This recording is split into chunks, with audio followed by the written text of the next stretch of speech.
if you want Big Monkey and Big Dino fight Big Monkey and Big Dino, you'll get, like 5 minutes of that at least, yeah.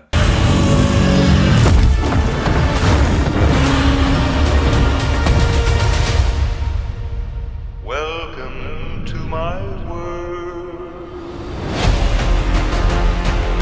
Don't worry, I know that you're thinking Godzilla X Kong, The New Empire is just another sequel. And it's really not, because there's already been like a bunch of them, so it's not a sequel so much as just another one. And it is also, let's make it very clear, just a King Kong film. I don't know, there was more Iron Man in Captain America Civil War than there was Godzilla in this. They didn't try to sell that by putting both names on the title. Why did they do it this time? Because they knew King Kong wouldn't make enough money on his own. Yeah, that's why they're not making solo films anymore. You make better stories using King Kong, better money using Godzilla. If you put them together, best of both worlds. By ignoring Godzilla for half the film. Godzilla's just vibing around on Earth, beating the shit out of every titan he can, and soaking up nuke juice, because he knows something important is coming. And it'll come, eventually. Meanwhile, Kong is eat, pray, loving down in Hollow Earth, trying to find his place and where he belongs. And does he? Eventually. Unfortunately, you also just get things like, shots like this, okay? And, I don't know, it makes it seem like he's some Indiana Jones type off on another kooky Hollow Earth adventure, and it doesn't work for me. Godzilla feels like such this alien presence every time he's on screen, this epic thing. Kong, with each new entry, just feels more and more like a, hey-oh, it's me, your big buddy Kong, back for another adventure through the jungle. It doesn't feel right. He feels too human in a really weird way. So Godzilla's charging up, and there are these weird frequency things happening, which means all of our human characters that we know or care about gotta go off into the Hollow Earth and make Godzilla even less relevant for the rest of the film. And I don't know whether it's worse when they try and keep all the human characters the same or change them all. Honestly, it's annoying me. It's annoying either way. So I don't want to say that was a particularly annoying aspect, but I will say this doctor is meant to be in charge of all this secret Hollow Earth research stuff, which is secret. If this guy's got conspiracy theories about it, then it's not just public knowledge, it is secretive. And yet she brings her daughter, just a random vet, and a dude who is just a conspiracy theorist YouTuber who records the whole thing, brings them all into the Hollow Earth on this very dangerous classified secret mission. It's fine. By the way, there are in this ancient giant dinosaurs that can cause an ice age with their breath, and the least realistic part of this film is still that humans have discovered Hollow Earth for a few years now and not destroyed it or ravaged it.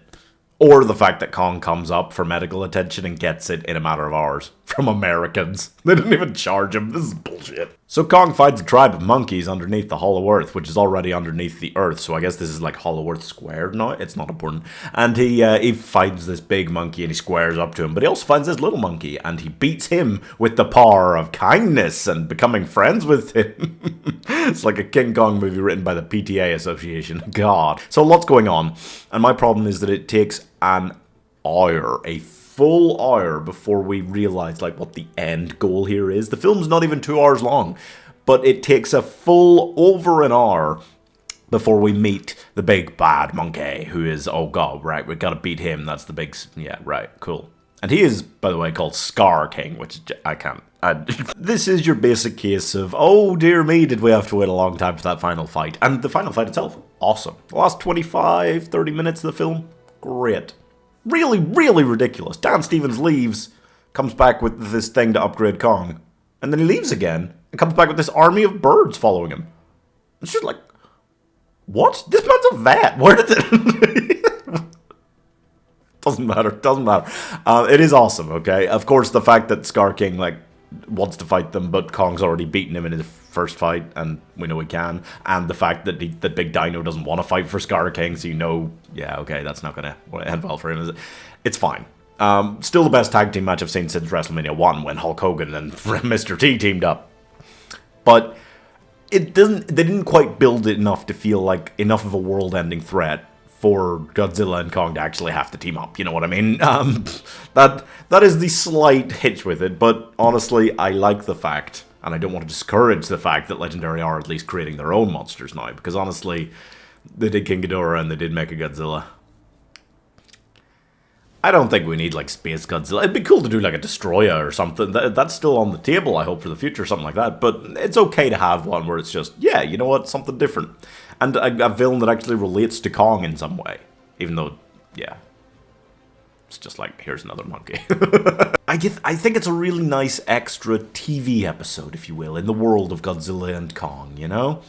I'm just surprised that they were willing to sink 150 mil into the budget on this, you know? But I'm not going to complain, because there was a good giant fight at the end, and that's the golden rule in any Godzilla film, is nothing before the final 20 minutes really matters. So I'm giving Beneath the Planet of the Apes 3.5 stars. Where the ancient titan thing walks, everything turns to ice around it. When it breathes its frost breath into the air on Earth, miles away, the Jesus Christ the Redeemer statue in Rio is turning to ice.